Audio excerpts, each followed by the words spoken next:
अस्सलामुअलैकुम। रात के साए तेज़ी से फैलते जा रहे थे। कोस्ट गार्ड्स की लांचों पर लगी हुई बड़ी बड़ी सर्च लाइटें जजीरे को मुनव्वर किए हुए थीं।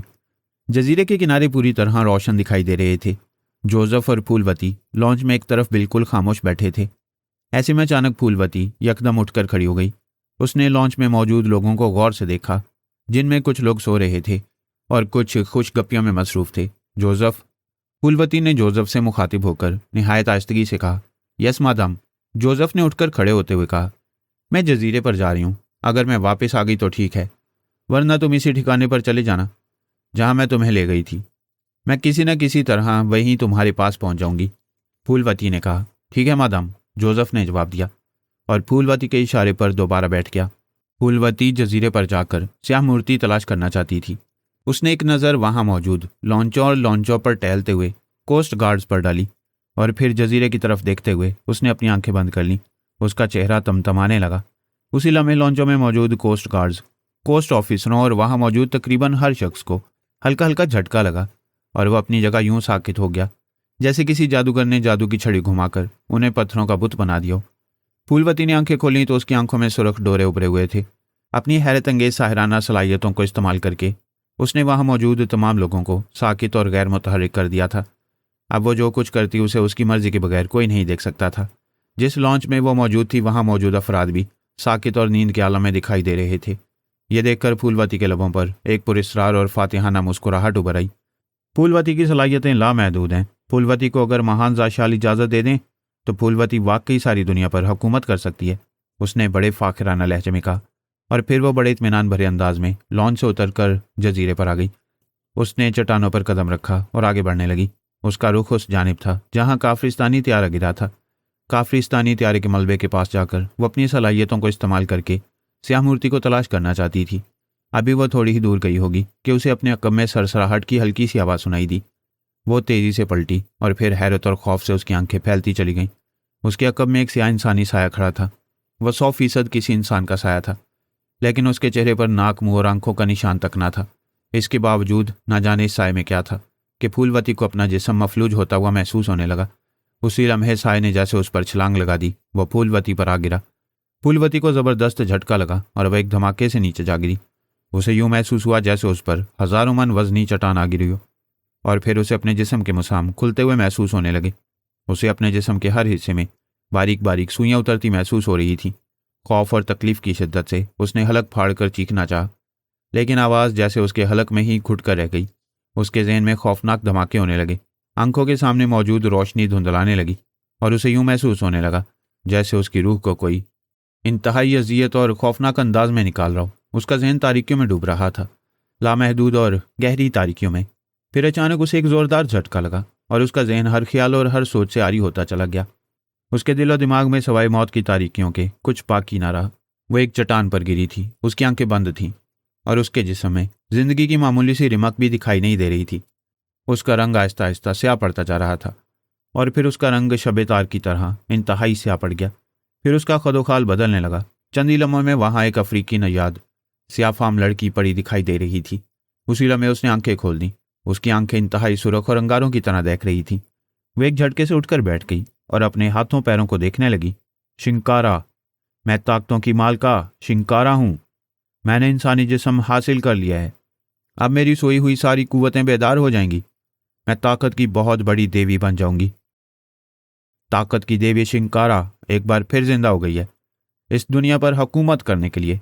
अब शिंकारा को कोई फना नहीं कर सकता। दुनिया की कोई ताकत मुझे नहीं मिटा सकती। उसके हलक से खौफनाक आवाज़ें निकलने लगीं। यूं लग रहा था जैसे जजीरे पर कोई खौफनाक नागिन फुंकार रही हो। मैं 2000 साल बाद पैदा हुई हूँ। इस दुनिया में रहने और दुनिया के इंसानों पर हुकूमत करने के लिए मुझे इस लड़की का जहन बेदार करना पड़ेगा ताकि मैं इस दौर के इंसानों को आसानी से अपने काबू में कर सकूं, उसने फुंकारते हुए कहा और फिर उसने आंखें बंद कर लीं। उसके जहन में इस बार तारीकी की बजाय जैसे सुर्खी सी भरती जा रही थी, तेज़ और खून से भरी हुई सुर्खी जिसमें जलते हुए अंगारों की सी चमक थी। ऐसी चमक जो फौलादी चट्टानों को भी जलाकर राख कर देने की हद तक बढ़ती जा रही थी। इमरान दानिश मंजिल में कुर्सी पर सर पकड़े बैठा था। उसके चेहरे पर सोचो तफक्कुरात की गहरी परछाइयाँ लहरा रही थीं। ब्लैक ज़ीरो दूसरे कमरे से चाय के 2 कप लाया। उसने एक कप इमरान के सामने रख दिया और दूसरा कप हाथ में लिए एक्सटू की मखसूस नशिस्त पर बैठ गया। क्या सोच रहे हैं इमरान साहब? ब्लैक ज़ीरो ने इमरान को इस कदर सोच में डूबे देखकर पूछा।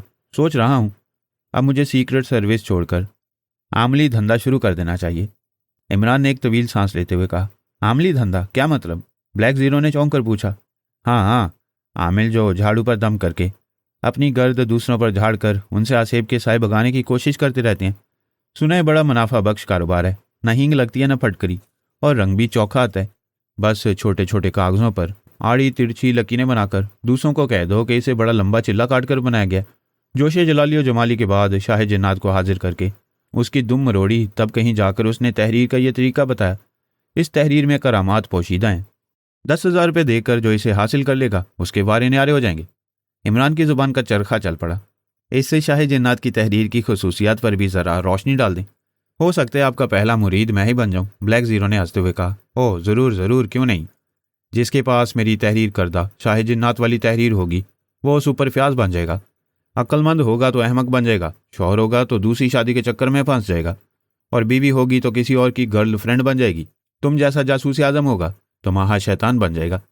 मुझ जैसा फ़कीर होगा तो बादशाह बन जाएगा, और तनवीर होगा तो जूलिया का भाई बन जाएगा। और इमरान जब खसूसियात गिनवाने पर आया तो उसकी ज़ुबान मीरठ की कैंची से भी ज़्यादा तेज़ रफ्तारी से चलने लगी।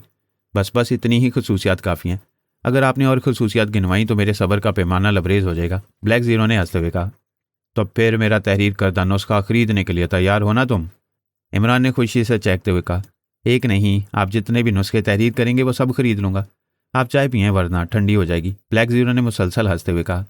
सुलेमान के हाथ से बनी हुई ठंडी चाय भी कोका कोला से ज़्यादा लुत्फ़ देती है। सोच रहा हूँ तुम्हारी ठंडी चाय पीकर देख लूँ। अगर इसने सुलेमान की चाय से भी ज़्यादा लुत्फ़ दिया तो सुलेमान को तुम्हारी जगह और तुम्हें सुलेमान की जगह रख लूँगा। तुम्हें बावर्ची बनाकर कम अज़ कम मुझे तुम्हें तनख्वाह तो नहीं देना पड़ेगी। इमरान भला इतनी आसानी से कहाँ बाज आने वाला था। ब्लैक ज़ीरो हंस हंस कर दोहरा हो गया। अच्छा इमरान साहब, ये तो बताइए, मोहतरमा फूलवती के फ्लैट में मौजूदगी का वाकई आपको पता नहीं चला? इसके अलावा उसने सुलेमान के ज़रिए दूध में आपको नींद की जो दवा दी थी उसका भी आपको एहसास क्यों नहीं हुआ? हालांकि आप सख्त जहनी मशक़ें करते रहते हैं, आपको तो फ़ौरन पता चल जाता है कि आप अपनी नींद सोए हैं या आपको ज़बरदस्ती सुलाया जा रहा है। ब्लैक ज़ीरो ने संजीदा होते हुए कहा। इसीलिए तो कह रहा हूँ कि मुझे सीक्रेट सर्विस छोड़कर आमली धंधा शुरू कर देना चाहिए। अब यहाँ माफूकुल फितरत और पुरस्रार कुव्वतों के मालिक जासूसों की आमद शुरू हो गई है। उनका मुकाबला करने के लिए मुझे वाकई पीर आमिल शाह कामिल का ही वजीफ़ा करना पड़ेगा। मैं फूलवती के वजूद से ही परेशान था, फिर मैं यहाँ आया तो तुमने मुझे जजीरा कराट में इंसानों के सर कटने वाली अनोखी और नाकाबिल यकीन दास्तान सुना दी। इंसानों के सरों का इस तरह कटना और उनके जिस्मों से खून गायब होना, ये तो वाकई माफूकुल फितरत कुव्वतों का ही काम मालूम होता है।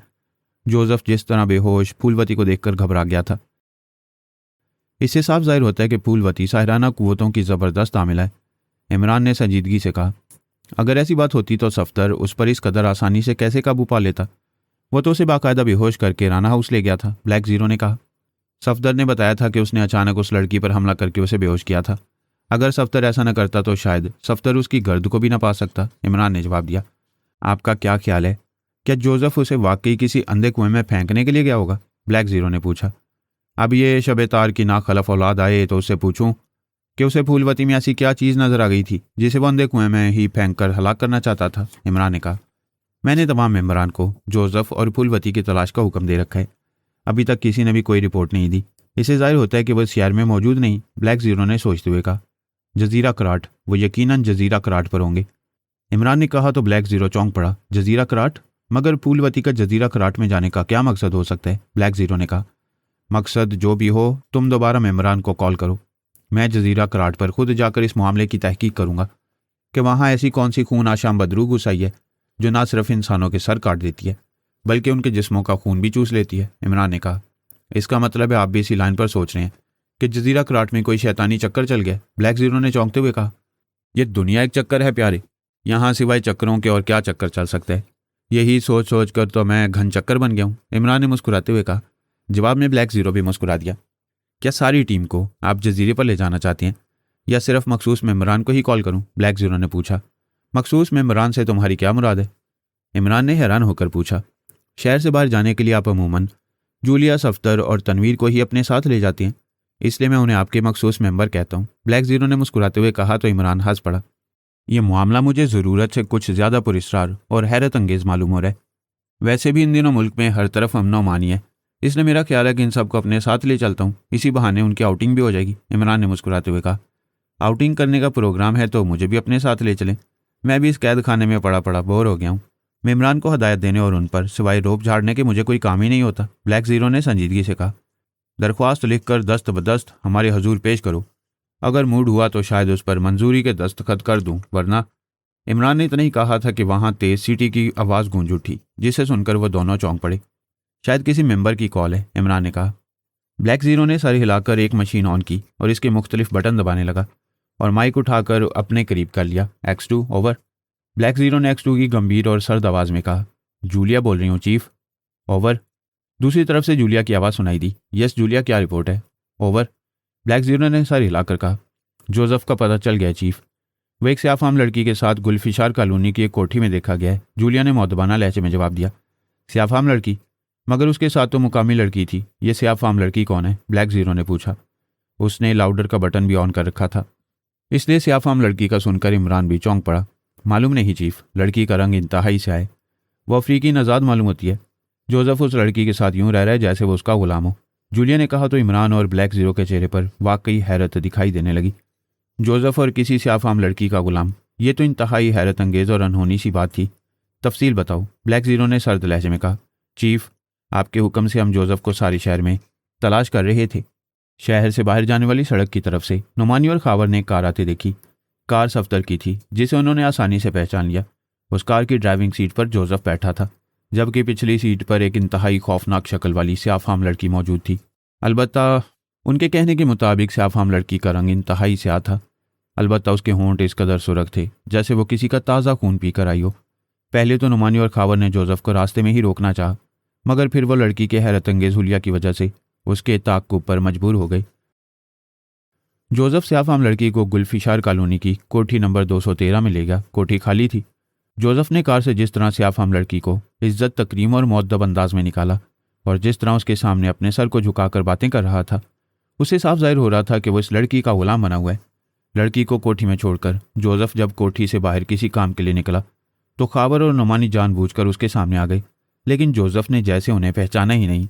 उन्होंने जोसेफ के पास जाकर उसे पुकारा तो वो उनसे निहायत सख्त अंदाज में पेश आया और उसने कहा कि उसका नाम जोसेफ नहीं मकाशु है। पहले तो खावर और नुमानी हैरान हुए, फिर वो पीछे हटाए और उन्होंने मुझे इसके बारे में इतला दी।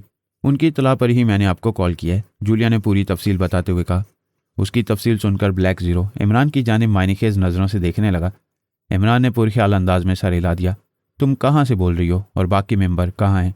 इमरान के इशारे पर ब्लैक ज़ीरो ने पूछा। खावर और नुमानी की इतला के बाद मैंने बाकी मेंबर्स को वापस बुला लिया था।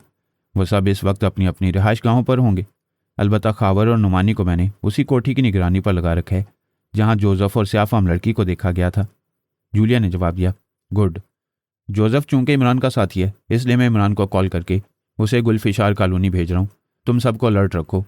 अगर इमरान तुमको कॉल करे तो तुम फौरी तौर पर हरकत में आ जाना और उसके अहकामात की तामील करना। Over and all. Black zero ने इमरान के इशारे देखकर जूलिया को हदायत देते हुए कहा और फिर ट्रांसमीटर ऑफ कर दिया। जोसेफ और एक स्याफाम लड़की का गुलाम बना हुआ है, बात कुछ समझ में नहीं आई। ट्रांसमीटर बंद करने के बाद ब्लैक ज़ीरो ने इमरान की तरफ देखते हुए हैरत ज़दा लहजे में कहा, उस ब्लैक ब्यूटी को अब देखना ही पड़ेगा। इमरान ने ब्लैक ज़ीरो की बात का जवाब देने की बजाय बड़बड़ाते हुए कहा और एक झटके से उठ खड़ा हुआ। कमांडर ताहिर जावेद के हाथ से स्याह मूर्ति सुरख होकर गिरी और लुढ़कती हुई चट्टानों के पीछे चली गई। चंद लम्हे तो वो यूं ही पड़ी रही, फिर उसने मोम की तरह पिघलना शुरू कर दिया। जूं जूं वो पिघलती जा रही थी, इसमें से स्याह गाढ़ा धुआं निकलने लगा था जो तेज़ी से एक जगह जमा होता जा रहा था। देखते ही देखते इसने एक इंसानी साए की सी शक्ल इख्तियार कर ली।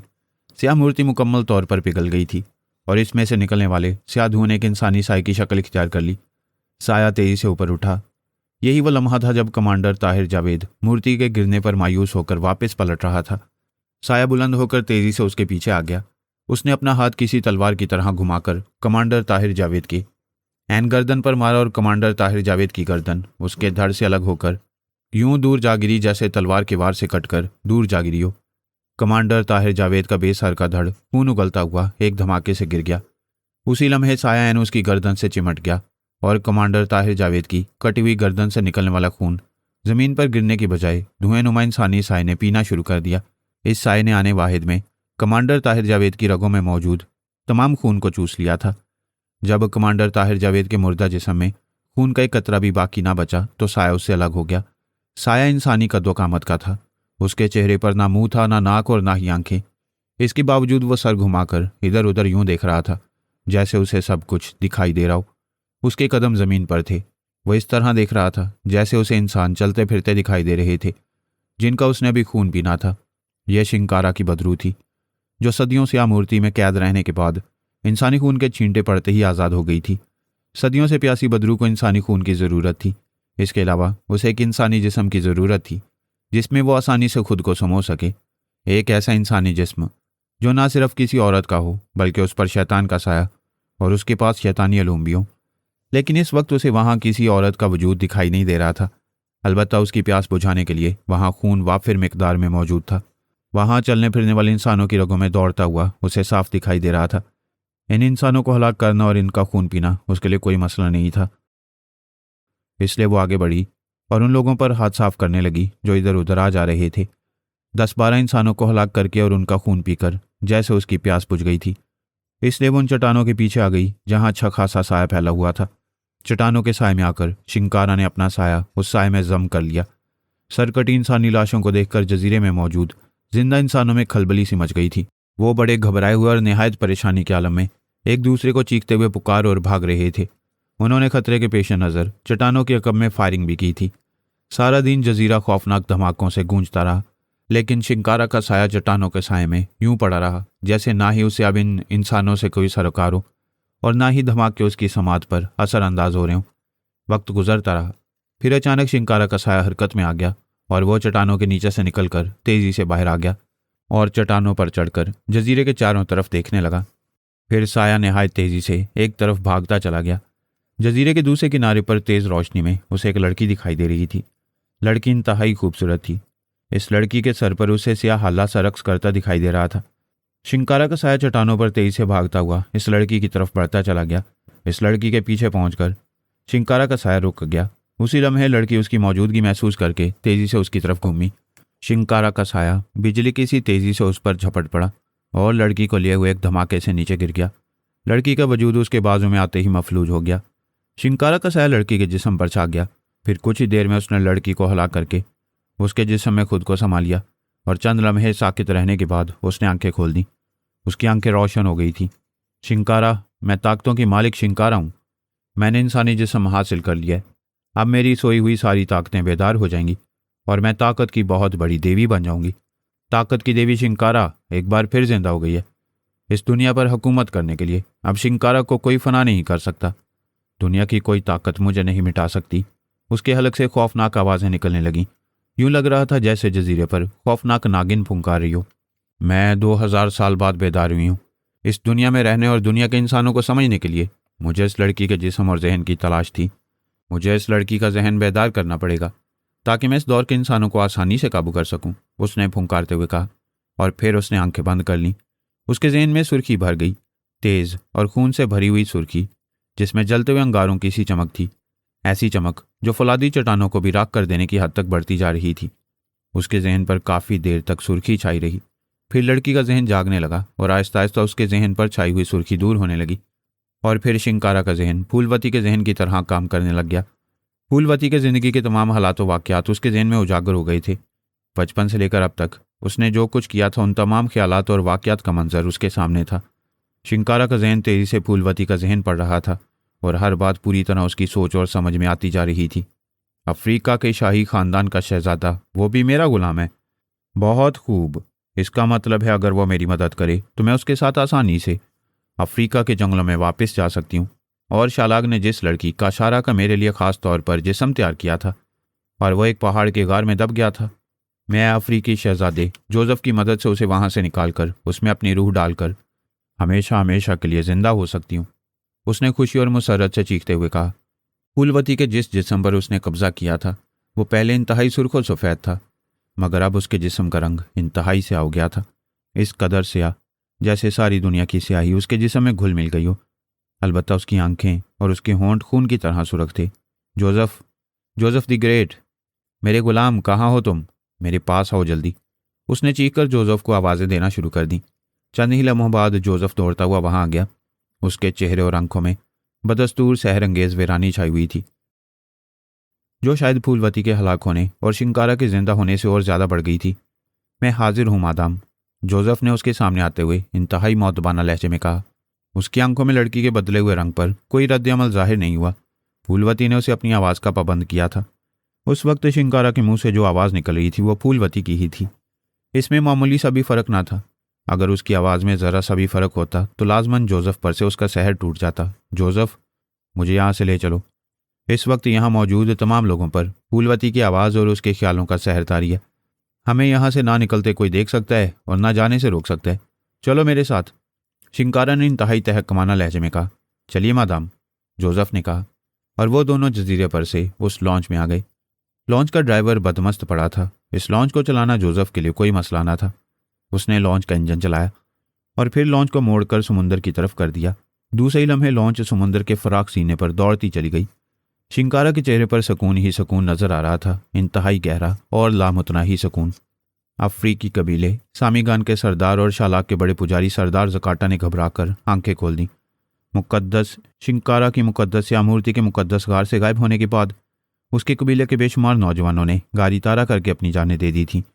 अब इस कबीले में बूढ़ों, बच्चों, चंद गिने चुने नौजवानों और औरतों के सिवा कुछ नहीं बचा था। मुकद्दस शिंकारा की मुकद्दस या मूर्ति के मुकद्दस गार से गायब होने और कबीले के जवानों के गारी तारा कर लेने की वजह से सारे का सारा कबीला अफसुर्दा और मलोल हो गया था। जिन अफराद ने मुकद्दस गार से शिंकारा की मुकद्दस मूर्ति चुराई थी, उन्होंने पहले इस कबीले पर ही हमला किया, या उन्होंने हर तरफ बेपनाह तबाही मचाई थी। 20 अफराद मारे गए और उनके सैकड़ों झोंपड़े जलकर राख हो गए। यही वजह थी कि अभी तक वहाँ हर तरफ झोंपड़ों और उनके सामान की जली हुई राख उड़ रही थी, जिससे कबीले का हर शख्स सरों पर राख डाले अफसोस ज़दा और गमज़दा अंदाज में फिर रहा था। हर एक के चेहरे पर मौत की जर्दी फैली हुई थी। हर बूढ़े की आंखें रो रही थीं, बच्चे बिलक रहे थे और औरतें बैन कर रही थीं। कबीले के जवानों के गारी तारा करने की वजह से पुजारी और उनके सरदार जकाटा ने उन पर मुकद्दस शालाक का कहर ना टूटने की खुशखबरी सुना दी थी। मगर इसके बावजूद वो सब सहमे सहमे और वहशत ज़दा दिखाई दे रहे थे। उनकी वहशत और उनका खौफ दूर करने के लिए उनका सरदार, जो अब उनके लिए पुजारी भी बन गया था, मुकद्दस गार में बैठा उनके लिए खसूसी जाप कर रहा था। इस बात का मशवरा उसे शालाक की मुकद्दस पुजारन शैताना ने दिया था। शालाक इस कबीले का एक बहुत बड़ा और पुराना विच डॉक्टर था, जो सदियों से जिंदा था। इंतहाई बूढ़ा और उम्र रसीदा होने के बावजूद उसमें 100 वैश्यों की सी ताकत थी। वह दुबला पतला मगर खासा लंबा इंसान था। उसका रंग बेहद काला था। देखने में वह बिल्कुल हड्डियों का ढांचा दिखाई देता था। जिन्नों और देवों जैसी ताकत रखने वाले इस वैश्य के बारे में मशहूर था कि इसने तवील उम्र जिंदा रखने वाली जड़ी बूटियां खा रखी थीं, जिसकी वजह से मौत अभी उससे कोसों दूर थी। वह अमूमन जंगलों से दूर पहाड़ी गारों में रहता था। उसने बरसों पहले मुकद्दस शिंकारा को जिंदा करने और उसकी पुरस्कार ताकतों पर कब्जा करने के लिए कबीले की एक लड़की का इशारा को मारकर उसे एक पहाड़ी के बड़े गार में ले जाकर उस पर अजीबोगरीब अमल किए थे। जंगलात की सैकड़ों जड़ी बूटियों का लेप बनाकर उस लड़की के सारे जिस्म पर लगा दिया था। फिर उसे आग में रखकर उस पर कई बरस पुरस्कार अमल करता रहा। मगर फिर अचानक वहाँ खौफनाक जल्जला आ गया, जिसने पहाड़ों को भी हिला डाला। शालाक इन्हीं पहाड़ियों के एक गार में काशारा पर अमल कर रहा था।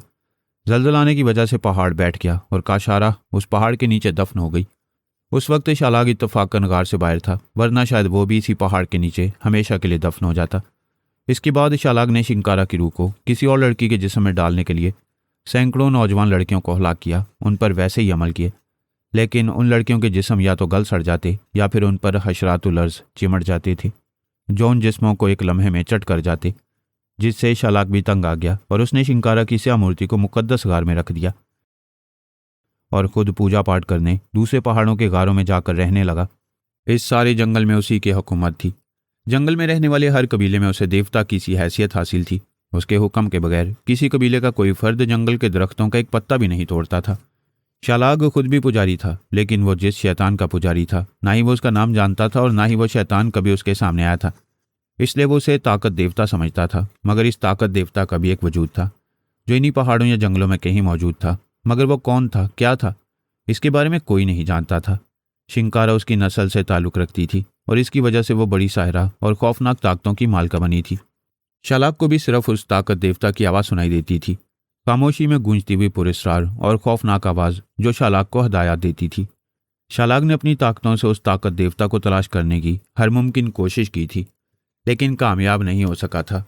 ये सब असल में जंगलों के जादूगर या विच डॉक्टर्स थे, जिन्होंने 7 ताकतों की मदद से जंगली कबाइल पर देवता बनकर अपनी धाक बिठा रखी थी। सबसे पहले जंगलों में बड़े विच डॉक्टर ताकत देवता का नाम आता था, उसके बाद शालाक का, फिर शिंकारा का, और फिर मुकद्दस पुजारन शाताना का, आखिर में सरदार जकाटा का, जो तवील उम्र होने की वजह से कबीलों में देवताओं की तरह पूजा जाता था। ताकत देवता नामी विच डॉक्टर का राब्ता शालाक से था, शालाक का अपनी पुजारन शाताना से, और पुजारन शाताना का सरदार जकाटा से। इस तरह उनकी हदायत और उनका प्रचार सरदार जकाटा ही जंगलों के कबाइल तक पहुंचाता था।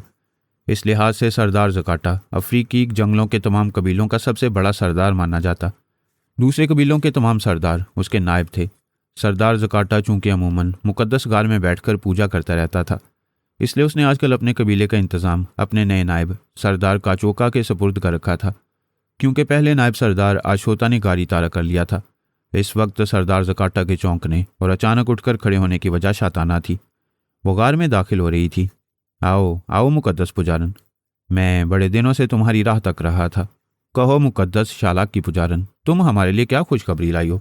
सरदार जकाटा ने रोशनी की तरह चमकते हुए जिस्म वाली कुबरू लड़की शाताना की तरफ इश्तियाक आमेज निगाहों से देखते हुए पूछा। लड़की के चेहरे पर कदरे खौफ भी दिखाई दे रहा था। हाँ, मैं खुशखबरी भी लाई हूँ, पुजारन शाताना ने इंतहाई संजीदगी से जवाब दिया, और सरदार जकाटा बुरी तरह से चौंक पड़ा। भी से तुम्हारी क्या मुराद है मुकद्दस पुजारन? सरदार जकाटा ने कदरे परेशानी के आलम में कहा। शालाग ने इस बात की इजाज़त दे दी है कि तुम दूसरे कबीलों के जवान मर्दों को अपने कबीले में ले आओ और अपने कबीले को पहले की तरह मजबूत और ताकतवर बना लो। उन सब मर्दों को शालाग ने मुकद्दस फल खाने की भी इजाज़त दे दी है, ताकि वह दूसरे कबीलों के वैश्यों से ज़्यादा कवि और ताकतवर बन जाएं। शाताना ने कहा, वाकई ये तो खुशखबरी है, बहुत बड़ी खुशखबरी। मगर दूसरी बात क्या है मुकद्दस पुजारन, जिसकी वजह से तुम इस कदर परेशान और कदरे खौफजदा दिखाई दे रही हो? सरदार जकाटा, शिंकारा जिंदा हो गई है, उसने कहा, और सरदार जकाटा इस बुरी तरह से उछला जैसे उसके सर पर कोई वजनी चट्टान आ गिरी हो। कि क्या शिंकारा जिंदा हो गई है इतनी जल्दी? उसने खौफ से आंखें फैलाते हुए कहा। हाँ, उसने ना सिर्फ अपनी रूह को मुकद्दस या मूर्ति से आज़ाद करा लिया है, बल्कि उसने फूलवती नाम की लड़की के जिस्म पर भी कब्जा करके आर्जी जिंदगी हासिल कर ली है, जिसकी वजह से उसकी सियाह कुव्वतें बेदार हो गई हैं और वह इंतहाई खतरनाक और ताकतवर हो गई है। पुजारन शाताना ने होंठ चबाते हुए कहा। इसका मतलब है वह अब इंसानी दुनिया में तबाही और बर्बादी फैला देगी। उसकी सदियों की प्यासी रूह हज़ारों लाखों इंसानों का खून पिएगी और अपनी फितरत के मुताबिक हर तरफ तबाही और बर्बादी का बाजार गर्म कर देगी। सरदार जकाटा ने खौफ और तशवीश से भरपूर लहजे में कहा। हाँ, वो ये सब कुछ करेगी, उसे ऐसा करने से कोई नहीं रोक सकता, लेकिन उन इंसानों के साथ साथ वो हमारे जंगली कबाइल के लिए भी शदीद खतरे का बायस बन सकती है। शाताना ने कहा तो सरदार जकाटा एक बार फिर चौंकने पर मजबूर हो गया। शिंकारा देवी अफ्रीकी कबाइल की भी तबाही का बायस बन सकती है? ये तुम क्या कह रही हो मुकद्दस पुजारन? शिंकारा देवी इन जंगलों से निकल चुकी हैं, अब वो भला इन जंगलात में क्यों वापस आएगी? सरदार जकाटा ने हैरत और परेशानी के आलम में कहा। मुकद्दस शालाग ने सदियों पहले का शारा का जो जिस्म शिंकारा के लिए महफूज किया था, वह जिस्म एक पहाड़ के नीचे अभी तक उसी तरह महफूज है। शिंकारा इस दुनिया में पाशो का अमल जानने वाली लड़कियों के जिस्म पर आर्जी तौर पर तो कब्जा कर सकती है, मगर उस जिस्म में मुस्तकिल तौर पर रहना उसके लिए नामुमकिन है। इसलिए मुकद्दस शालाग का ख्याल है कि वो काशारा के जिस्म को हासिल करने के लिए यहाँ आ सकती है, और यहाँ वो अकेली नहीं, रोशनी के नुमाइंदों को भी लेकर आएगी। शाताना पुजारा ने कहा। लेकिन रोशनी के नुमाइंदे शिंकारा का साथ क्यों देंगे? सरदार जकाटा ने परेशान लहजे में कहा।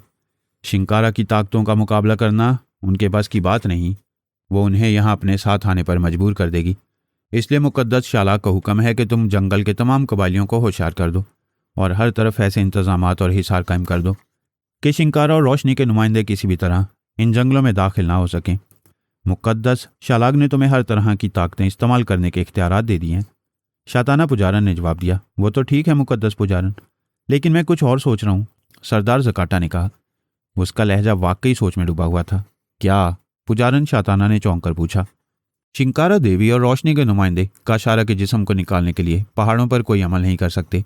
उन पहाड़ों में घुसने और वहां से काशारा के जिस्म को निकालने के लिए वो यकीनन जदीद दुनिया का सामान इस्तेमाल करेंगे। मेरा मतलब है वो पहाड़ की खुदाई और उसमें सुरंगें बनाने की कोशिश करेंगे। तो क्यों ना उनके आने से पहले हम कबीले वालों की मदद से खुद ही उस पहाड़ की खुदाई शुरू कर दें और खुद काशारा के जिस्म को निकाल लें। इस तरह हमें दो फायदे होंगे। शिंकारा ज़बरदस्ती हमसे काशारा का जिस्म हासिल नहीं कर सकेगी, दूसरा हम काशारा के जिस्म पर जाकर कोशाना का खास अमल करके उसे मुकम्मल तौर पर अपने बस में कर लेंगे। इस तरह जब शिंकारा उस जिस्म में दाखिल होगी तो वह आसानी से हमारे काबू में आ जाएगी और उसकी तमाम ताकतों के हम मालिक बन जाएंगे, सरदार ज़काटा ने कहा।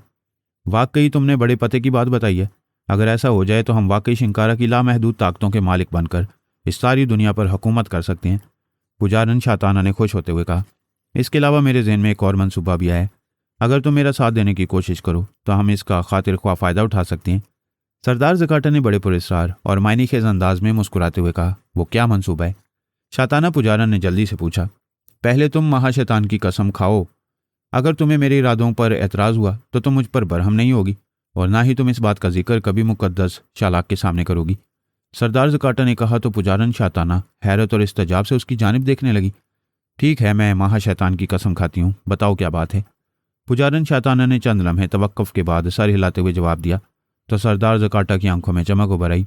उसने पुजारन शाताना के कान के करीब मुंह करके अपने इरादों का जिक्र करना शुरू कर दिया तो पुजारन शाताना की आंखें मारे हैरत और इस्तजाब से फैलती चली गईं। ये सब कैसे मुमकिन है? और मुकद्दस शालाग, उसका क्या होगा? शाताना ने हैरत भरे लहजे में कहा। शालाग की तुम फिक्र न करो, उसे रास्ते से हटाना मेरी जिम्मेदारी। मेरे पास एक ऐसी ताकत मौजूद है जिससे मैं शालाग तो क्या ताकत देवता को भी आसानी से फना कर सकता हूँ। सरदार ज़काटा ने आंखें चमकाते हुए कहा। तुम्हारे पास ऐसी कौन सी ताकत है जिससे तुम मुकद्दस शालाग और ताकत देवता को भी फना कर सकते हो? और अगर ऐसा हो भी जाए तो इसका फ़ायदा सिर्फ तुम्हें ही होगा।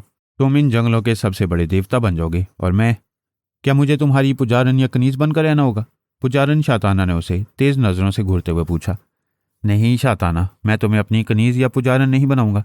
मैं तुमसे शादी करके हमेशा के लिए अपने साथ रख लूंगा। शिंकारा की आधी ताकतों के मालिक मैं बनूंगा और आधी की तुम। हम दोनों मिलकर न सिर्फ इन जंगलों बल्कि पूरी दुनिया के इंसानों पर हुकूमत करेंगे और हर तरफ अपनी ताकत का सिक्का जमा देंगे। सरदार ज़काटा कहता चला गया, तुम्हारे इरादे बहुत खतरनाक और खौफनाक हैं। अगर इसकी भनक भी मुकद्दस शालाग या ताकत देवता को मिल गई तो जानते हो वो हमारा क्या हशर करेंगे? पुजारन शाताना ने उसकी जानिब गुस्से और कदरे परेशान अंदाज में घूरते हुए कहा। उन्हें यह सब उसी सूरत में मालूम होगा जब उन्हें तुम या मैं खुद बताऊंगा। इस वक्त हम मुकद्दस गार में हैं। मुकद्दस गार में होने वाली बातें वो हरगिज़ नहीं सुन सकती। सरदार ज़काटा ने जल्दी से कहा। क्या तुम्हें यकीन है कि तुम शालाग और ताकत देवता को तलाश करके उन्हें फना कर सकते हो? पुजारन शाताना ने नीम राजी और उलझन आमेज लहजे में कहा। हाँ, ये मेरे लिए कुछ मुश्किल नहीं। सरदार ज़काटा ने पुरएतमाद लहजे में कहा। मगर ताकत देवता कौन है और कहाँ रहता है?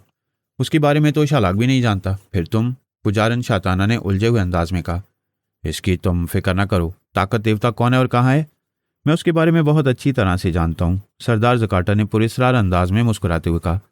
उसकी बात सुनकर पुजारन शाताना बुरी तरह से चौंक पड़ी और फटी फटी नज़रों से उसकी जानिब देखने लगी। तुम ताकत देवता को जानते हो? मगर ये किस तरह मुमकिन है? ये कैसे हो सकता है? उसने हकलाहट ज़दा लहजे में कहा। तुम मेरा साथ देने का वादा करो तो मैं तुम्हें उसके बारे में सब कुछ बता दूंगा और ये भी बता दूंगा कि उस तक कैसे पहुंचा जा सकता है। सरदार ज़काटा ने मक्काराना लहजे में कहा। इसका मतलब है कि पहले तुम ताकत देवता का खात्मा करोगे, फिर शालाग का। उनके खात्मे के बाद ही तुम बड़े देवता का मनसब संभाल सकोगे और फिर तुम पहाड़ के नीचे से काशारा का जिस्म निकाल कर उस पर अमल भी करोगे ताकि शिंकारा और उसकी ताकतों के मालिक बन सको। लेकिन ये सब होगा कैसे? ये सब बातें नामुमकिन है। मुझे तफसील बताओ सरदार ज़काटा। अगर मैं मुतमईन हो गई तो मैं वादा करती हूँ कि मैं दिलो जान से तुम्हारी मदद करूँगी।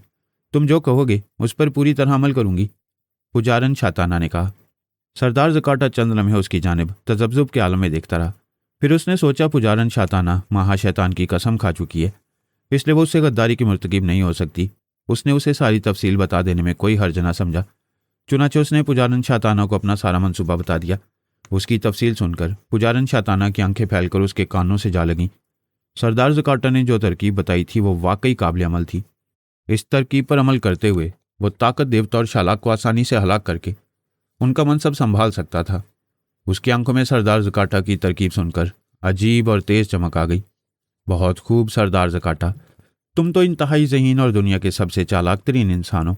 तुमने जो तरकीब बताई है अगर उस पर अक्लमंदी से अमल किया जाए तो हम कामयाब हो सकते हैं। ठीक है, अब मैं फिर महाशैतान की कसम खाकर कहती हूँ कि मैं तुम्हारे साथ हूँ, तुम्हारे साथ मिलकर काम करूँगी और तुम जो कहोगे उस पर हरफ बहरफ अमल करूँगी। लेकिन इसके लिए तुम्हें भी महाशैतान की कसम खाकर मुझसे वादा करना होगा कि तुम हर हाल में मुझसे शादी करोगे और शिंकारा की आधी ताकतों की मालका बनाओगे? पुजारन शैताना ने कहा। तो सरदार ज़काटा खुशी से निहाल हो गया। उसने जल्दी से महाशैतान की कसम खाकर पुजारन शैताना से वादा कर लिया कि वो न सिर्फ उससे शादी करेगा बल्कि शिंकारा की आधी ताकतों को उसके हवाले कर देगा। वो दोनों मुकद्दस गार में एक दूसरे के सामने बैठ गए और फिर अपने मंसूबे पर अमल करने के लिए एक दूसरे से सलाह मशवरे करने लग गए। जोसेफ शिंकारा को फूलवती के अड्डे गुलफिशार कॉलोनी की कोठी में ले आया था। कोठी में उन दोनों के सिवा कोई नहीं था। चूंकि शिंकारा का जहन पूरी तरह फूलवती के जहन के मुताबिक काम कर रहा था, इसलिए वो हर चीज़ को समझ सकती थी और उनका बाकायदा इस्तेमाल भी कर सकती थी।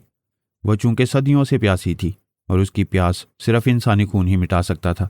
जजीरे पर 10-12 इंसानों का खून पीकर उसने वक्ती प्यास बुझाई थी, लेकिन जब से उसने फूलवती का जिस्म अपनाया था उस वक्त से उसने खून की एक बूंद भी न चखी थी।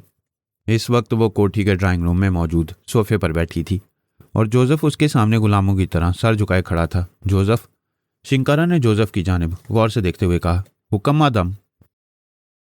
जोसेफ ने किसी गुलाम की तरह सर झुकाते हुए कहा। यह तुम मुझे मादाम क्यों कहते हो? मैं मादाम नहीं शिंकारा हूं। तुम मुझे आइंदा शिंकारा देवी के नाम से पुकारा करो। शिंकारा ने तहकमाना लहजे में कहा। जो हुक्म शिंकारा देवी। जोसेफ ने मुअद्दबाना लहजे में कहा। और तुम्हारा नाम जोसेफ क्यों है? मुझे ये नाम बिल्कुल पसंद नहीं।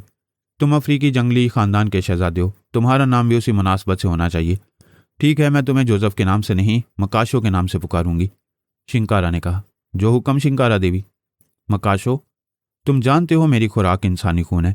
मैं इंसानी खून पिए बगैर नहीं रह सकती। तुम मेरे गुलाम हो, इसलिए अब मैं ये जिम्मेदारी तुम्हें सौंपती हूँ। मेरे लिए सेहतमंद खून लाना तुम्हारा काम है। बोलो, करोगे मेरे ये काम?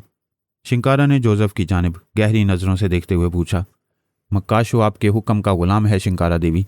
अगर हुक्म करें तो मैं अपनी रगों से भी सारा खून निकाल कर आपको पेश कर दूं, जोसेफ ने मुअद्दबाना लहजे में जवाब देते हुए कहा। नहीं, मुझे तुम्हारे खून की नहीं, किसी लड़की के खून की ज़रूरत है।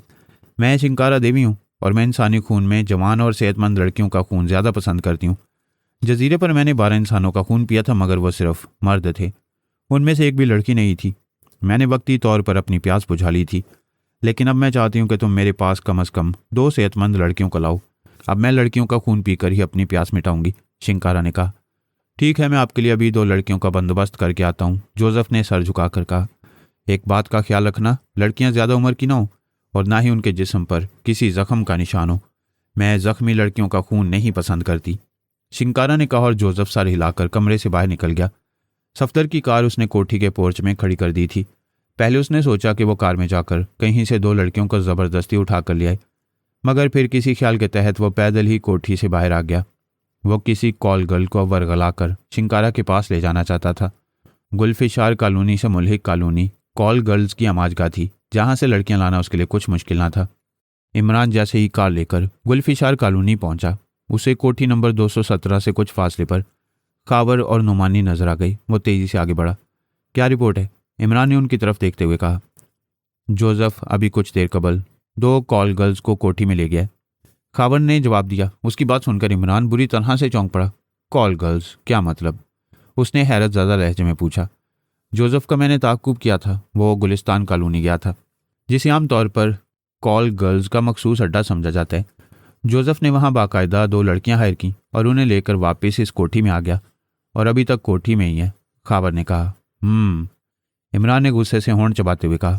इमरान साहब, आखिर चक्कर क्या है? जोसेफ हमें पहचान क्यों नहीं रहा? उसका चेहरा भी बिल्कुल स्पाट था और उसकी आंखें भी चढ़ी हुई थी, जैसे उसने बला की मैनोशी कर रखी हो। नुमानी ने इमरान से मुखातिब होकर कहा। आज मैं उसके सर पर जूते बरसाकर उसके नाक के रास्ते सारा नशा उतार दूंगा, आओ मेरे साथ, इमरान ने गुस्सीले लहजे में कहा और कार से निकलकर तेजी से उस कोठी की जानिब बढ़ता चला गया जिसकी निशानदेही नुमानी ने की थी। नुमानी, बेल बजाओ, इमरान ने नुमानी से मुखातिब होकर कहा। नुमानी सर हिलाकर आगे बढ़ा और उसने कॉल बेल पर उंगली रख दी। अंदर दूर कहीं मुतरन्नम घंटी बजने की आवाज़ सुनाई दी और फिर किसी के कदमों की तेज़ आवाज़ गेट की जानिब आती महसूस हुई। बस अब तुम लोग पीछे हट जाओ, जोसेफ से मैं खुद बात करूंगा। अगर मुझे ज़रूरत हुई तो मैं तुम्हें कॉशन दे दूंगा, इमरान ने किसी ख्याल के तहत उनसे कहा। मगर इमरान साहिब, खावर ने कुछ कहना चाहा। जो कह रहा हूँ वो करो, इमरान ने सर्द लहजे में कहा। खावर और नुमानी ने सर हिलाया और पीछे हटते चले गए। उसी लम्हे दरवाज़ा खुल गया और छोटे गेट से जोसेफ बाहर आ गया। यस, क्या बात है, कौन हो तुम? जोसेफ ने बाहर आकर इमरान की जानिब अजनबी नज़रों से देखते हुए इंतहाई करख्त लहजे में कहा। इमरान होंठ भींचे गौर से उसका चेहरा देख रहा था। उसका चेहरा और उसकी आंखों में छाई हुई अजीब सी रंगत और वहशत देखकर इमरान समझ गया कि इस वक्त जोसेफ वाकई फूलवती की ट्रांस में है। अंदर चलो, मुझे तुमसे ज़रूरी बात करनी है, इमरान ने सर्द लहजे में कहा। क्या बात करनी है, यही बताओ, जोसेफ ने अक्खड़ लहजे में कहा। उसकी आंखों में इमरान के लिए हल्की सी भी शनासाई की रिमक मौजूद नहीं थी। मुझे पहचानते हो? इमरान ने उसकी आंखों में झांकते हुए कहा। नहीं, कौन हो तुम? मेरा ताल्लुक इंटेलिजेंस से है। तुम जिन 2 लड़कियों को यहाँ लाए हो वो कहाँ हैं? इमरान ने भी उसी के अंदाज में कहा। लड़कियाँ? कौन लड़कियाँ? मैं यहाँ किसी लड़की को नहीं लाया, तुम्हें कोई गलत फहमी हुई है, जोसेफ ने तेज़ लहजे में कहा। जोसेफ? इमरान के हलक से गुर्राहट नुमा आवाज़ निकली। जोसेफ? मेरा नाम जोसेफ नहीं है, मैं मकाशो हूँ, मकाशो दी ग्रेट। मैंने तुमसे कह दिया ना कि मैं यहाँ किसी लड़की को नहीं लाया, चले जाओ यहाँ से। मैं तुम जैसे घटिया पुलिस ऑफिसरों से बात करना भी पसंद नहीं करता, जोसेफ ने गुस्सीले लहजे में कहा और गेट की तरफ मुड़ गया। उसकी बात सुनकर इमरान ने होंठ भींच लिए। फिर जोसेफ जैसे ही अंदर दाखिल हुआ, इमरान तेज़ी से आगे बढ़ा और इससे पहले कि जोसेफ कुछ समझता, इमरान उसे झुकाई देता हुआ उससे पहले अंदर घुस गया और तेज़ी से आगे बढ़ता चला गया। अरे अरे, क्या कर रहे हो? रुक जाओ, मैं कहता हूँ रुक जाओ। उसे अंदर आते देखकर जोसेफ तेज़ी से उसके पीछे लपका। दरवाज़ा उसके अंदर आते ही खुद ब खुद बंद हो गया था। इमरान भागता हुआ सामने मौजूद रिहायशी हिस्से की तरफ लपका। ये देखकर जोसेफ ने उसके पीछे दौड़ लगा दी। रुक जाओ, ये क्या हो रहा है? ये कौन है मकाशो? अचानक वहाँ एक तरफ से नागिन की तरह फूंकारती हुई खौफनाक आवाज़ सुनाई दी।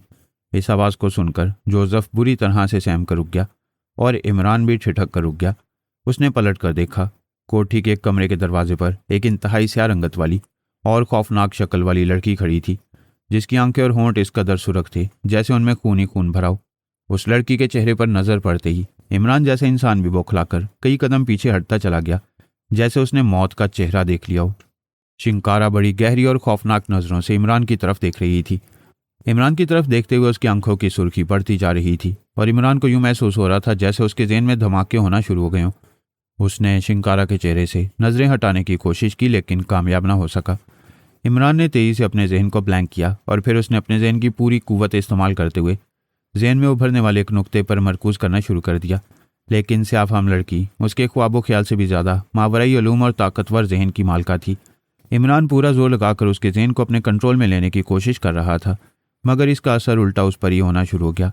स्याफाम लड़की की तेज़ और खूनी नज़रें उसे अपनी खोपड़ी में घुसती हुई महसूस होने लगीं और उसका दबाव इस कदर शदीद और खौफनाक हद तक बढ़ता जा रहा था कि इमरान को यूं लग रहा था कि अगर वो इसी तरह लड़की की आंखों में झांकता रहा तो उसके दिमाग की रगें फट जाएंगी। उसने सर झटकना चाहा, मगर उसी लम्हे उसके जहन में जैसे एक को खौफनाक धमाका हुआ और दूसरे ही लम्हे उसका जहन तारीक होता चला गया। फिर जिस तरह घुप अंधेरे में जुगनू सा चमकता है, उसी तरह इमरान के जहन में रोशनी का एक नुक्ता सा चमका और तेज़ी से फैलता चला गया। उसे अपने दिमाग में दर्द की तेज़ लहरें सुटती हुई महसूस हो रही थी।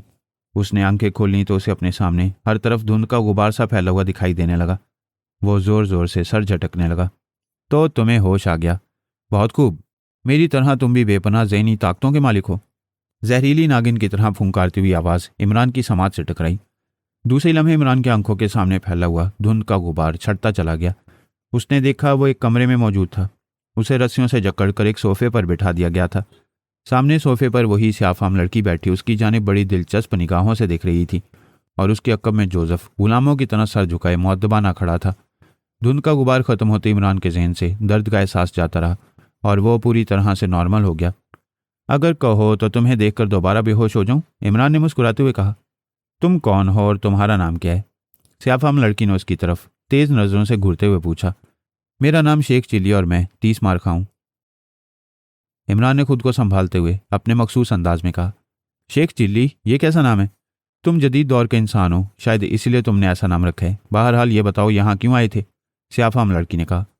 मुझे मालूम हुआ था कि यहाँ दुनिया की हसीन तरीन लड़की में से चमक छल्लो रहती है, जिसके ज़माने भर में हुस्न के चर्चे फैले हुए हैं। उस हसीन तरीन लड़की के हुस्न की ताब ना लाकर सैकड़ों परिस्तार मौत के घाट उतर चुके हैं। सोचा मैं भी हुस्न की उस देवी का दीदार कर लूँ। इस बहाने शहीदान इश्क की फहरिस्त में अपना नाम तो आ ही जाएगा, चाहे सबसे आखिर में ही क्यों ना हो, इमरान ने मज़का खेज लहजे में कहा।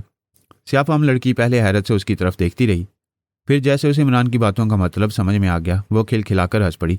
अच्छा, तो तुम मेरी सूरत का मजाक उड़ा रहे हो? उसने हंसते हुए खुशदिली से कहा। नहीं, मक्खियाँ उड़ा रहा हूँ, इमरान ने कहा। मक्खियाँ? क्या मतलब? स्याफाम लड़की ने हैरत भरे लहजे में कहा, मतलब का मतलब तो आज तक खुद भी मालूम नहीं हो सका। बहरहाल ये बताओ तुम कौन और यहाँ क्या कर रही हो? इमरान ने पहले मजाहिया लहजे में फिर संजीदा होते हुए कहा, मैं शिंकारा हूँ, अफ्रीकी कबाइल की देवी। मैं यहाँ खुद नहीं आई, मुझे यहाँ लाया गया है, शिंकारा ने जवाब दिया। अफ्रीकी कबाइल की देवी शिंकारा? इमरान ने चौंकते हुए कहा। शिंकारा की रिवायती कहानी से वो काफ़ी हद तक वाकिफ था। इससे शिंकारा के बारे में कुछ तो उसे जोसेफ की ज़ुबानी मालूम हुआ था और कुछ उसकी लाइब्रेरी में मौजूद अफ्रीकी मालूमात की किताबों से। उसकी मालूमात के मुताबिक अफ्रीका के एक कदीम विच डॉक्टर ने अपनी इकलौती बेटी की रूह को अपने ख़ास मावराई अलूम से उसके जिस्म से निकाल कर एक स्याह मूर्ति में कैद कर दिया था। उस विच डॉक्टर के मुताबिक शिंकारा ने मावराई कुव्वतों में इस कदर महारत और खौफनाक हद तक अबूर हासिल कर लिया था कि वो सारी दुनिया के इंसानों के लिए शदीद खतरे का बायस बन सकती थी। यहाँ तक कि उसने अपने बाप को भी अपनी सलाहियतों से नीचा दिखाना शुरू कर दिया था, जिसकी वजह से खुद उस विच डॉक्टर को भी उससे शदीद खतरा लायक हो गया। विच डॉक्टर जिसका नाम ना जाने क्या था। उसने चूंकि शिंकारा की रूह को शैतान के हवाले करने का वादा कर रखा था, इसलिए वो तो क्या कोई भी शैतान की मर्जी के बगैर उसे हलाक नहीं कर सकता था। इसलिए उसने शिंकारा की शैतानी ताकतों से इंसानों को बचाने के लिए एक खसूसी अमल करके उसकी रूह को एक शीशे की स्याह मूर्ति में कैद कर दिया। इसके बाद उस मूर्ति ने कबीले वालों के लिए देवी का रूप धार लिया और तमाम कदामत पसंद कबायली उसकी पूजा करने लगे। लेकिन असल हकीकत क्या थी, इसके बारे में कोई कुछ नहीं जानता था। हाँ, मैं ही शिंकारा हूँ, सदियों पुरानी स्याह रूह, शिंकारा ने फाखराना लहजे में कहा। मगर तुम्हारी रूह को तो किसी स्याह मूर्ति में कैद कर दिया गया था और तुम अफ्रीका के किसी पहाड़ी गार में मौजूद थी। फिर तुम्हारी यहाँ मौजूदगी और तुम्हारा जिस्म? इमरान ने उसकी जानिब देखते हुए कहा, स्याह मूर्ति फना हो गई है और उसके फना होते ही मैं आज़ाद हो गई हूँ। तुम मुझे जिस जिस्म में देख रहे हो पुरस्रार इलम जानने वाले फूलवती नामी एक लड़की का जिस्म है। इसके जिस्म पर चूंकि मैंने कब्जा कर लिया, इसलिए इस पर मेरा असल रंग और असल नकूश उभर आए हैं, शिंकारा ने मुस्कुराते हुए जवाब दिया। उसकी बात सुनकर इमरान चौंक के बगैर ना रह सका कि उसने फूलवती को मौत के घाट उतार कर खुद उसके जिस्म पर कब्जा कर लिया था। ये तो वाकई इंतहाई हद तक खौफनाक बात थी। अगर शिंकारा किसी को मारकर उसके जिस्म में अपनी रूह दाखिल कर सकती थी तो फिर वाकई इसको हलाक करना किस कदर नामुमकिनात में से था, ये सोचकर ही इमरान कांप उठा। इससे शिंकारा के बारे में वो ये भी जानता था कि अफ्रीकी कबाइल के मुताबिक अगर किसी तरह से मूर्ति से शिंकारा की बदरूह आज़ाद हो जाए तो वो किस हद तक खौफनाक साबित हो सकती है। इसके अलावा उसकी ग़िज़ा सिवाय इंसानी खून के और कुछ नहीं थी। तुम जिंदा कैसे रहती हो? मेरा मतलब है, इस जिस्म को हासिल करने के बाद तुम हमारी तरह आम ग़िज़ाएँ खाती हो या? इमरान ने अपने ख्याल की तस्दीक की खातिर उससे पूछा। मैं सदियों की प्यासी रूह हूँ शेख चिल्ली, और मेरी भूख प्यास सिर्फ इंसानी खून से ही ख़त्म होती है, उसने कहकर लगाते हुए कहा। उसका जवाब सुनकर इमरान के ज़हन में धमाके होने लगे। इसका मतलब है जजीरा कराट पर जिन इंसानों के सर कटे थे और उनके जिस्मों में खून का एक कतरा तक बाकी नहीं बचा, वो सब तुम्हारी कारिस्तानी थी? इमरान ने होंठ चबाते हुए पूछा। हाँ, उन सबको मैंने मारा और उनका खून भी मैंने पिया है। इसी तरह मैंने अभी कुछ देर कबल 2 खूबसूरत और जवान लड़कियों का भी खून पिया है। उनका खून उन मर्दों से ज़्यादा लजीज और गर्म था, शिंकारा ने चिटखारा लेते हुए कहा। इमरान के ज़हन में अजीब सी सरसराहट होने लगी। एक अजीबोगरीब और इंतहाई ख़तरनाक वजूद उसके सामने था, जो जिंदा भी था और मुर्दा भी। इस जदीद दुनिया से उसका ताल्लुक भी था और नहीं भी। कदीम अदवार में जिस तरह इंसानी जिस्म को महफूज कर लिया जाता था, इस तरह बाज़ रवायती कहानियों के तहत कबायली विच डॉक्टर इंसानी रूहों को भी महफूज करने के तरीक़ों से वाकिफ़ थे। इस काम के लिए ज़ाहिर उन्हें सिफली अलूम का ही सहारा लेना पड़ता था। एक कदीम दौर की बदरूह थी जिसने इस वक्त एक जदीद दुनिया की लड़की के जिस्म पर कब्जा कर रखा था, उसके सामने थी। ना सिर्फ सामने थी बल्कि उसने जोसेफ जैसे ताकतवर और अफ्रीकी जंगलों के शहजादे को भी अपने ज़ेर असर कर रखा था, और उसके साथ खुद उसने भी जहनी मुकाबला किया था, जिसमें उसको वाज़ेह तौर पर शिकस्त का सामना करना पड़ा, जिसका सबूत उसका इस तरह उसके सामने बंदा होना था। उसने एक बार फिर उसकी आंखों में झांकने और उसके ज़हन को हिप्नोटिज्म और टेलीपैथी के ज़रिए जांचने की कोशिश की, मगर उसी लम्हे उसका जहन ब्लैंक हो गया और उसे एक बार फिर अपने दिमाग में दर्द की लहरें उठती महसूस होने लगीं। रहने दो शेख चिल्ली, मैं मानती हूँ तुम्हारे पास भी पुरस्कार कुव्वतें हैं और तुम्हारा जहन बहुत ताकतवर है, लेकिन तुम कुछ भी कर लो, शिंकारा का मुकाबला करना तुम्हारे बस की बात नहीं है। तुम शिंकारा को शिंकारा की मर्जी के बगैर नहीं जान सकते और ना ही उस पर अपना कोई अमल चला सकते हो। अलबत्ता मैं चाहूँ तो एक लम्हे से भी कम वक्फे में तुम्हें और तुम्हारी सारी ताकतों को फना कर सकती हूँ। तुम मेरे बारे में जानना चाहते हो तो सुनो, शिंकारा ने हंसते हुए कहा, और फिर वह इमरान को अपने बारे में तमाम तफसील बताने लगी। उसमें उस रवायती कहानी का हिस्सा भी शामिल था जो इमरान जानता था, और अफ्रीकी हक़ाइक़ भी, जिनसे इमरान लाइलम था। शिंकारा ने इमरान को यह भी बता दिया कि वो यहाँ तक कैसे पहुंची और किसके तवस्सुत से पहुंची थी। उसकी हैरत अंगेज़ और नाकाबिल यकीन दास्तान सुनकर इमरान वाकई हैरतज़दा रह गया। क्या तुम अब उस काशारा का जिस्म हासिल करने की कोशिश करोगी? इमरान ने किसी ख्याल के तहत पूछा। हाँ, मैं दूसरे जिस्मों में ज़्यादा अरसा नहीं रह सकती। मेरे लिए ये जिस्म बेकार है। मुझे असल और दायमी ज़िंदगी हासिल करने के लिए काशारा के जिस्म की अशद ज़रूरत है। शिंकारा ने जवाब दिया। लेकिन तुमने तो कहा था कि काशारा का जिस्म एक बहुत बड़े गार में दफन किया गया है, तो क्या इतना अरसा दफन रहने के बाद भी वो अपनी असली हालत में होगा? इमरान ने कहा। हाँ, वजूह का तू शाबाक पहाड़ के गार में दफन है। शिंकारा ने इस बात में सर हिलाते हुए कहा। ताज्जुब अंगेज़। अफ्रीकी जंगलात आज भी कदीम रसूम और मज़ाहिब के लंबरदार हैं। उसके बारे में मैंने पढ़ा ज़रूर था, लेकिन तुमने मुझे जो तफसील बताई है वो वाकई होशरुबा दास्तान से कम नहीं है। अच्छा ये बताओ, इतना अरसा गुजर जाने के बावजूद भी अफ्रीकी विच डॉक्टर उस लड़की काशारा के जिस्म को निकाल नहीं पाए, तो क्या अब वो तुम्हारे लिए इस जिस्म को निकालने में कामयाब हो जाएंगे? और क्या वो तुम्हें और तुम्हारी ताकतों को दोबारा अपने कब्जे में करने की कोशिश नहीं करेंगे? इमरान ने हैरत ज़दा लहजे में कहा। मुझे हासिल करने और मेरी ताकतों के हसूल के लिए अफ्रीकी कबीलों में जो खेल खेले जा रहे हैं वो तुम्हारे तसव्वुर से भी ज़्यादा खतरनाक हैं। लेकिन मैं शिंकारा हूँ। शिंकारा की ताकतों का मुकाबला करना और उसे अपने बस में करना उनके लिए अजाब बन जाएगा। रही बात पहाड़ के नीचे से काशारा के जिस्म को निकालने की, तो इस जदीद दौर में जब इंसान हज़ारों किस्म की मादनियात और हीरे तक निकाल लेने में कामयाब हो जाते हैं, तो एक मामूली जिस्म को निकालना क्या मुश्किल हो सकता है? उसने कहा। अच्छा, तो तुम उन कबाइलियों से उस पहाड़ की खुदाई कराओगी और सुरंग बनाकर उस गार में पहुंचने की कोशिश करोगी, लेकिन तुम्हें क्या मालूम कि वो कौन सा पहाड़ है और तुम्हारा मतलूबा जिस्म किस हद तक गहराई में दफन है? इमरान ने कहा। मैं सब कुछ जानती हूँ। वो जिस्म जिस पहाड़ में दफन है, मैं उसमें आसानी से झांक सकती हूँ। सिर्फ वहाँ से उस जिस्म को निकालना मेरे लिए ज़ाती तौर पर नामुमकिन है। इसके लिए मुझे इंसानी हाथों और जदीद दुनिया की मशीनरी की मदद दरकार होगी। शिंकारा ने कहा और इमरान पुरख्याल अंदाज में सर हिलाने लगा। तुम्हारी मूर्ति हासिल करने के लिए जिस जाशाल ने यह सारा चक्कर चलाया था, या ये समझ लो जिसकी वजह से आज तुम जिंदा हालत में मौजूद हो, क्या वो निचला बैठा रहेगा? तुमने कहा है वो भी सिफली अलूम में अपना सानी नहीं रखता, तो क्या अब वो तुम्हारी रूह को हासिल करने की कोशिश नहीं करेगा? इमरान ने कुछ सोच कर पूछा। मैंने तुमसे कहा है ना कि मेरे हसूल के लिए शैतानी ज़रूरियतों में एक जंग शुरू हो जाएगी। एक ऐसी जंग जिसमें हर तरफ तबाही होगी। जाशाल भी इस जंग में शरीक होगा। उसका किरदार मेरे लिए कुछ मुश्किलात ज़रूर खड़ी करने की कोशिश करेगा, मगर। शिंकारा ने संजीदगी से कहा। मगर क्या? इमरान ने जल्दी से पूछा। कुछ नहीं, तुम्हें तो खुश होना चाहिए। दुनिया की एक अजीम ताकत तुम्हारे सामने है और तुम उससे यूं सवाल जवाब कर रहे हो जैसे मैं तुम्हारी दोस्त हूँ। मैं चाहूँ तो तुम्हें एक सवाल का भी जवाब ना दूँ और दूसरों की तरह तुम्हें भी हलाक करके तुम्हारा खून पी जाऊँ, मगर मैं ऐसा नहीं करूँगी। जानते हो क्यों? शिंकारा ने बात टालते हुए मुस्कुरा कर कहा। तुम्हारा लहजा और तुम्हारी आंखें बता रही हैं कि तुम इस जंग में मुझे शरीक करना चाहती हो। इमरान ने मुंह बनाते हुए कहा तो शिंकारा खिलखिलाकर हंस पड़ी। ये बात तुम मुंह बनाए बगैर भी कह सकते थे। बहरहाल ये दुरुस्त है। मैं मकाशों की तरह तुम्हें भी अपने साथ रखना चाहती हूँ। मेरी ताकतें मुझे बता रही हैं कि काशारा का जिस्म हासिल करने के लिए मुझे ना सिर्फ मकाशों बल्कि तुम्हारी भी अशद ज़रूरत है। तुम दोनों के बगैर मैं काशारा के जिस्म को आसानी से हासिल नहीं कर सकती। शिंकारा ने जवाब दिया। तो अब मुझे शैतानी ज़रूरियत के पनपने का काम भी करना पड़ेगा।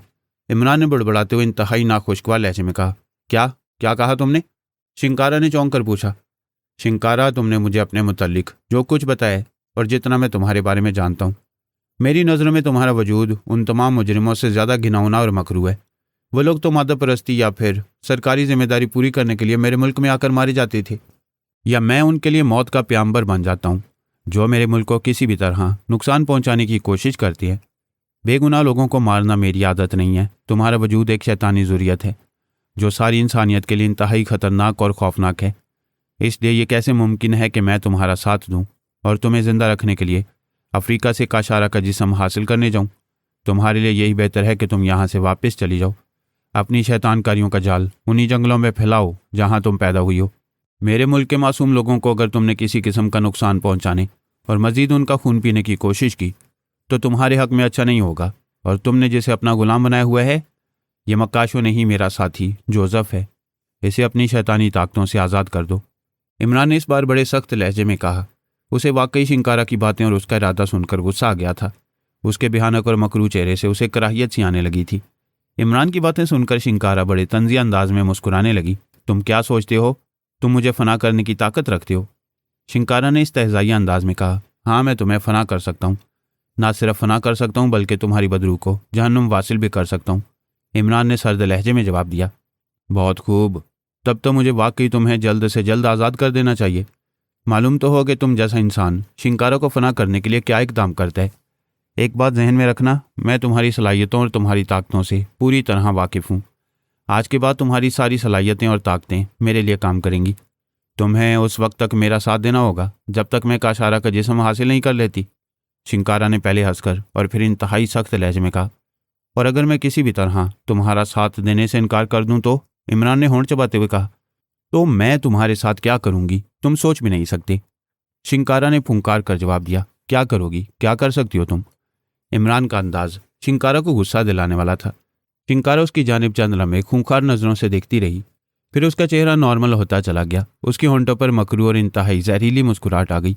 मैं तुम्हारे साथ बिल्ली चूहे का खेल खेलूंगी, एक खौफनाक मुजरिमा बनकर तुम्हारे सामने आऊंगी। तुम्हें, तुम्हारे मुल्क और तुम्हारे मुल्क के लोगों को तुम्हारे सामने इस कदर नुकसान पहुंचाऊंगी जिसकी तलाफी भी ना कर सकोगे। उसने जहरीले लहजे में कहा। धमकी दे रही हो? इमरान ने गुर्रा कर कहा। नहीं, यह हकीकत है। अब मैं ऐसा ही करूंगी और उस वक्त तक करती रहूंगी जब तक तुम खुद हाथ जोड़कर मेरे सामने घुटने टेकने पर मजबूर नहीं हो जाते।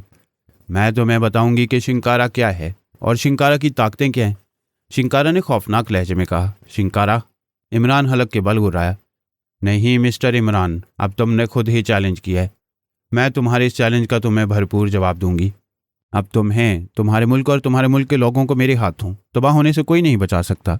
हाँ, अब एक शर्त पर मैं अपने इरादों से बाज आ सकती हूँ। तुम अगर खुद मेरे सामने घुटने टेक दो और मेरे साथ अफ्रीकी जंगलों में चलकर काशारा का जिस्म हासिल करने में मेरा साथ दो। शिंकारा ने कहा। ये नामुमकिन है, कतई नामुमकिन। और तुम मेरा नाम कैसे जानती हो? इमरान ने पहले गुस्से से फिर चौंक कर कहा। तुम क्या समझते हो? मैं तुम्हारे बारे में कुछ नहीं जानती। यह दुरुस्त है कि मैं तुम्हारे जहन तक नहीं पहुंच सकती, मगर तुम्हारे ये साथी और मेरा गुलाम तुम्हारे बारे में सब कुछ जानता है। तुम कौन हो, क्या हो और क्या करते हो, इसने एक एक बात मुझे बता दिया। शिंकारा ने हंसते हुए कहा। उसकी हंसी इस वक्त इमरान को जहर लग रही थी। वो गुस्से और नफरत भरी नज़रों से जोसेफ की जानिब देखने लगा, मगर वो क्या कर सकता था? वो इस वक्त शिंकारा की पुरस्कार ताकतों के निर्गे में था। उस पर गुस्सा करना और उसे कुछ कहना बेकार ही था। क्या सोच रहे हो, मेरा साथ दोगे या नहीं? शिंकारा ने इमरान के चेहरे पर नजरें गाड़ते हुए कहा। नहीं, कतई नहीं। इमरान ने नफरत भरे लहजे में कहा। ठीक है, मुझे कोई जल्दी नहीं है, अच्छी तरह सोच लो। मैं तुम्हें एक और मौका देना चाहती हूँ। मैं एक बार फिर तुम्हारे सामने आऊँगी। अगर तुमने फिर भी इनकार किया तो फिर शिंकारा का खेल शुरू हो जाएगा।